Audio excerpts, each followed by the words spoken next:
He was like, oh, what job will you actually get? Will you actually be hired in the first place, or is this a job that can sustain you? Yeah, like what even is psychology, right? I have received a question of whether or not someone can be a therapist if they are actually battling with mental health problems themselves. I like to think as long as there are humans, Yeah. psychology is going to be relevant anywhere. Correct. I guess it's never a degree to have which will draw you back. Probably for everyone out there, what you imagine is just that 1 hour of therapy. But for us, it's really everything that comes before, during, and after. Welcome to Tea Breaks with Therapists, where we brew conversations on mental health one sip at a time. I'm your host Chayan, and in this unique series, we aim to break the stigma surrounding mental health by engaging in bite-sized, insightful interviews with experienced mental health practitioners. So grab your favorite beverage, get cozy, and let's dive into the fascinating world of psychology, one tea break at a time.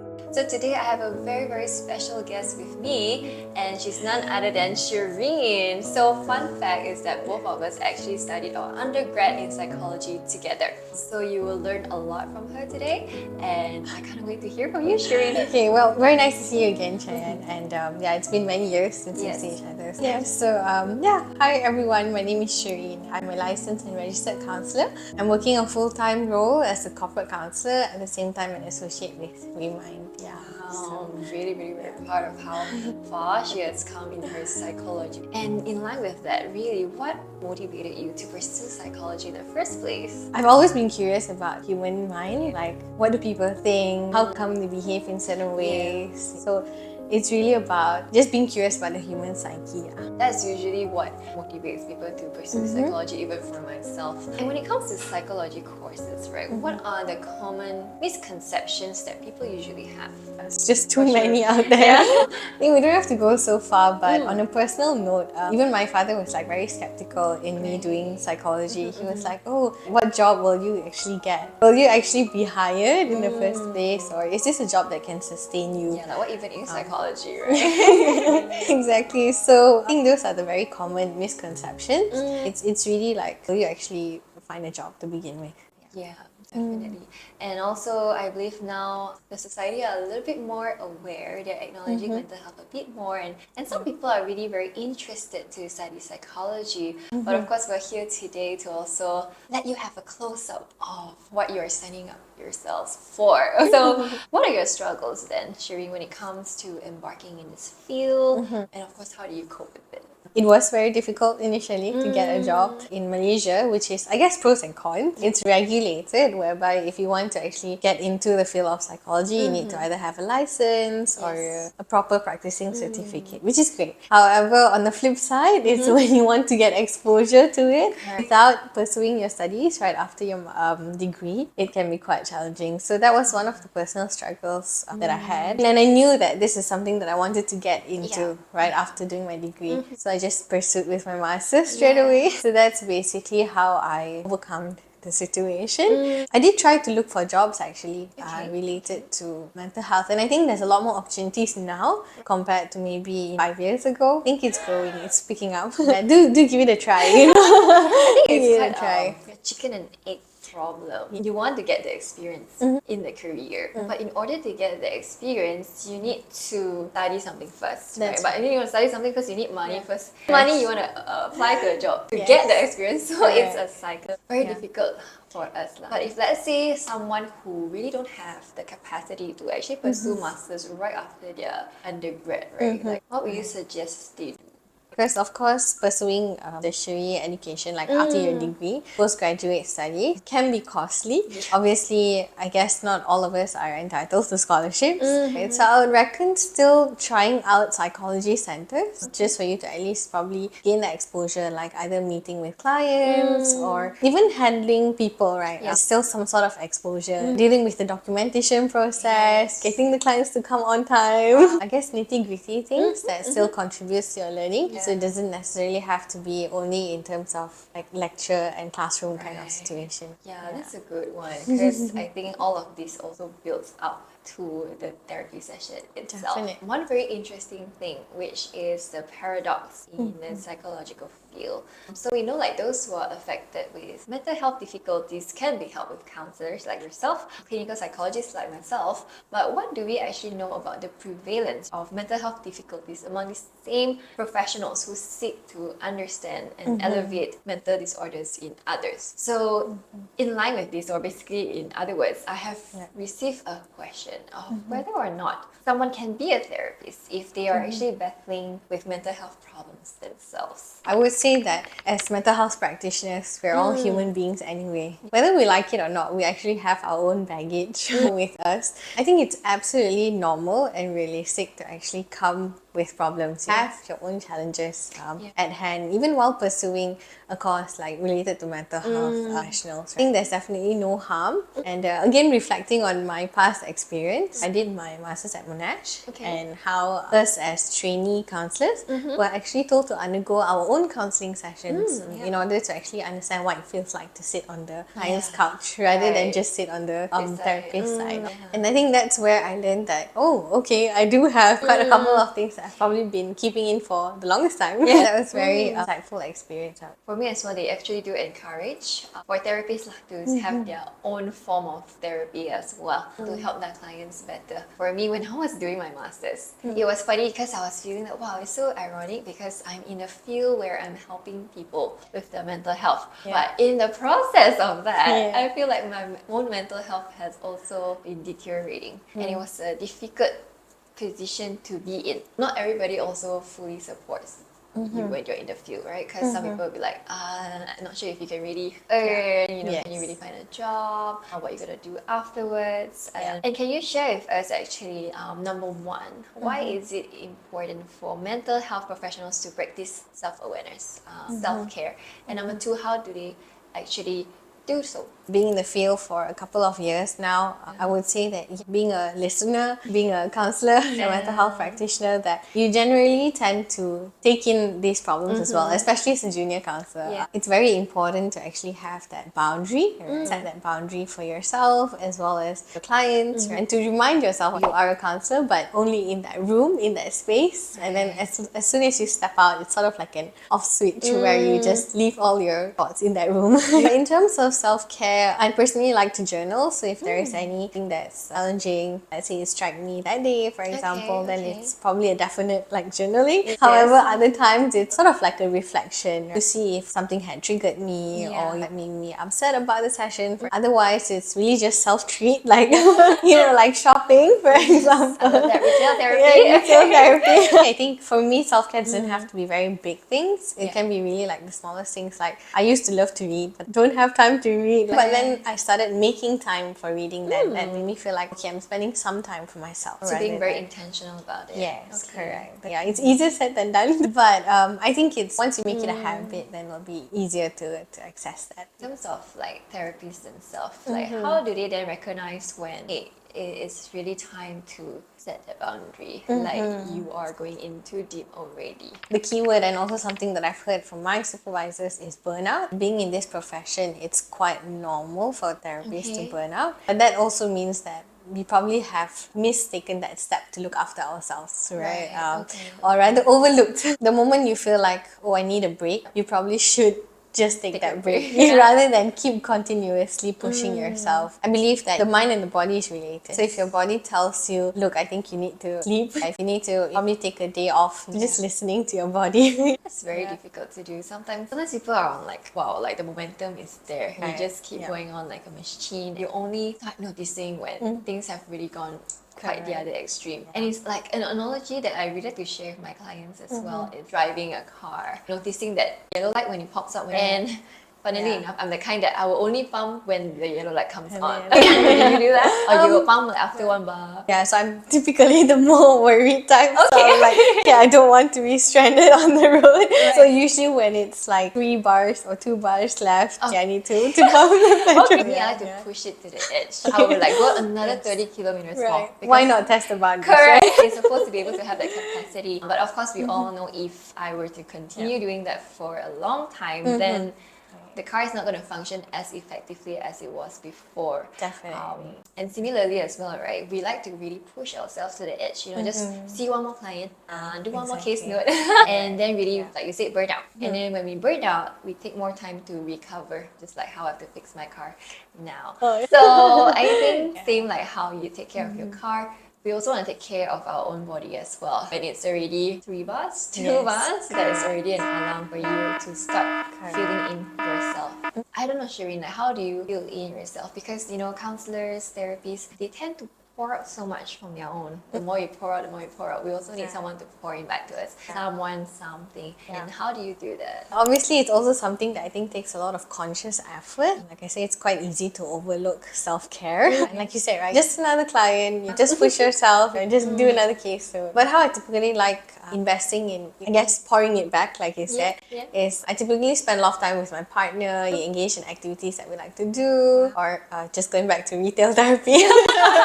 But yeah, really having that support system, not forgetting supervision as well. Really grateful to all my supervisors, whether I remind or even at my workplace. I think they provide that space for me to actually feel acknowledged and feel like I've done something right. Just acknowledging what I've done so far, which is really great. So don't skip supervision. Yeah. So if what I'm hearing correctly is journaling helps, having that support system, basically engaging in activities that you love doing, and of course having a supervision. It could also be peer, right? Peer supervision. Having mutual friends who are in the same field, or even friends that from undergrad days. I think everyone can relate to some extent. You have people that resonate with your feeling, right? That's something that I enjoy. What would you give, or what advice would you give to aspiring mental health practitioners about finding their niche or area of specialization? Because when you talk about psychology, it's pretty broad. Even after doing your tertiary education in counseling, for myself, clinical psychology is still a very broad area. So how do we know what to specialize in and what are the opportunities? Well, I'm no Michelle Yeoh, but I would say you don't give up on your dreams. If you feel like you have that tact, you have that interest and that passion in helping out others, as well as being there in a non-judgmental way with your best ability, just keep pushing for it, because I'm sure you'll do some great out there. You're very inspiring. How do you then encourage those who have parents who don't really support them? Personally, my parents are very supportive, but I think at the start it took a lot of effort as well to actually convince them. The fact that we need to convince them, it shows that, okay, maybe psychology is not something that people want us to pursue. So they would say, you want to talk to people, you can go to mass comm, maybe law, education skills, all same one. And of course, other people would start talking like, you don't need a psychology course to actually know what the person thinking. But of course, at the end of the day, of course, my parents are very supportive to allow me to chase my dreams. But what about for those who really the parents are quite, just go to the usual route lah, doctor, lawyer, engineer. Being in the Asian community, I think we always view all those typical qualifications as the only options, an accountant or lawyer, doctor, engineer. Right? I think that's typically the 4 professions that are well known to a lot of Asians. I guess it's really how your passion and your action really speaks for itself. It's very difficult, then I guess still continue trying to pursue it. Try to get involved in clubs, in activities that can actually help you to gain exposure to what psychology is, because a lot of times people tend to have a certain conception of what psychology is, but doesn't really know what it properly entails. Try to get yourself exposed to different areas or different facets of psychology. And like you mentioned earlier, right, you can go into communications, HR. I like to think as long as there are humans, psychology is going to be relevant anywhere. So whether if you decide to pursue law or to pursue communications, it's still relevant. I guess it's never a degree to have which will draw you back lah, to some extent, because you get to deal with people anyway. That's true. So where there is human, there is psychology. So there is a role that we can all play somehow. I really like that you mentioned about how passion and actions gotta speak as well. Now that you are in the field and the concerns about not getting a job, does it pay well? So now you have a job. But in terms of, do you feel that it's actually easy to get a good amount of money reimbursement? Well, maybe in Malaysia it's really picking up slowly. However, there is room for growth. So I would say that definitely starting off might be a bit more challenging. Being very honest, it'll be a bit challenging. Therefore, you need to still don't give up. Continue pursuing that hope that you have. I believe that once you sort of set that name for yourself or your understanding of the practice, that's where people will come in eventually. But it can be tough initially. Whether it reimburses, I'm still hoping that it does. But at this stage, being a junior counselor, it's picking up, I would say. People are always torn, right, between passion and money reimbursement. Sometimes I always wonder, does it always have to be like this? To choose one or the other? Can it not be both? And now they're really coming down to people who are seeking therapy there because they are the one who's paying us.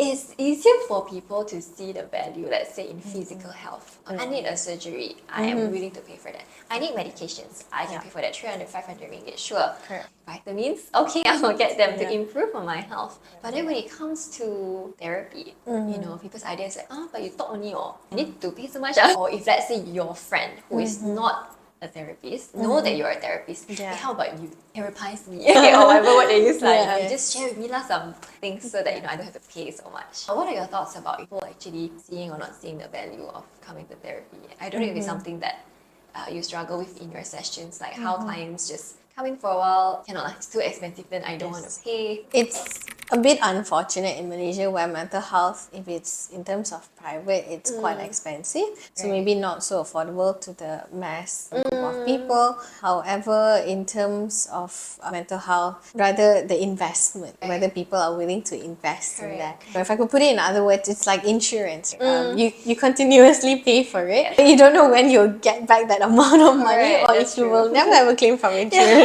So I think same thing applies to mental health, but it's more of an investment for your own well-being in terms of mentally. We're always, like you said, quick to approach a doctor if it's something more physically related. However, when it's mentally related, it's always like, maybe I can just Google this and see how I can do it. And I think the other misconception to therapy is also how people just think that we talk only, but we actually really don't. There's a lot of knowledge and there's a lot of plans and everything that actually goes on behind the therapist's mind while conducting the session. It's a lot of learning as well that is required from therapists. Dealing with people is case to case basis. No two cases are the same. That's very true. Because even if two people who have depressive symptoms, we can't just treat them the same way. It's not one size fits all. And like you mentioned as well, a lot of knowledge that comes with it, a lot of reading which people don't know, a lot of journal readings, all the past studies that come into play. How can we better do this? And then we have to conceptualize, figure out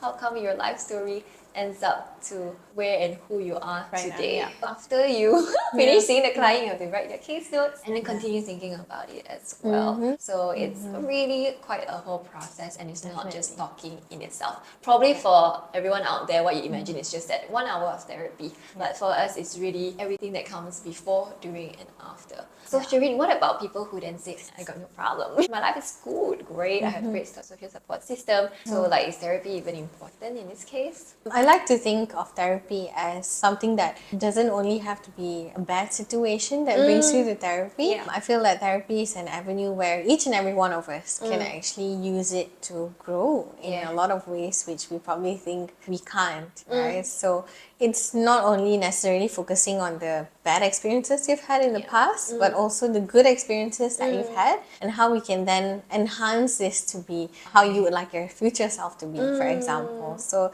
it's not just working on the bad parts, right? It's also working on the good parts that we can focus on, and how do you then strengthen those good parts that you have. It doesn't necessarily have to be coming from a bad place. I think that's one of the misconceptions as well. Like therapy is that, oh no, you're sick, you need help. But it's really just building resilience, just trying to understand your strengths, and how do you just really improve your mental well-being. So thank you so much, Sheerin, for shedding so much light into this world of psychology, especially for all these aspiring counselors as well, and even those who have no no idea what's happening in therapy. So before we actually wrap up this episode, any final thoughts that you'd like to share with us, Sheerin? Just like to wish all those who probably have a bit more challenge convincing either their parents or even maybe themselves, if you would like to pursue psychology, you can always reach out to someone who is probably in the field, whether it's myself or anyone else like Chayan here who's in the field, to get a bit more of understanding if you are a student and would like to explore. But if you're someone who's seeking out for mental health, then don't be afraid of us. Just reach out to us if there's anything. So yes, if this episode really resonates with you, then feel free to save it to watch later, or you can also share it to anyone whom you think will benefit from this episode. So thank you so much for your time and attention, everyone, and we'll see you in the next episode. Bye! Bye.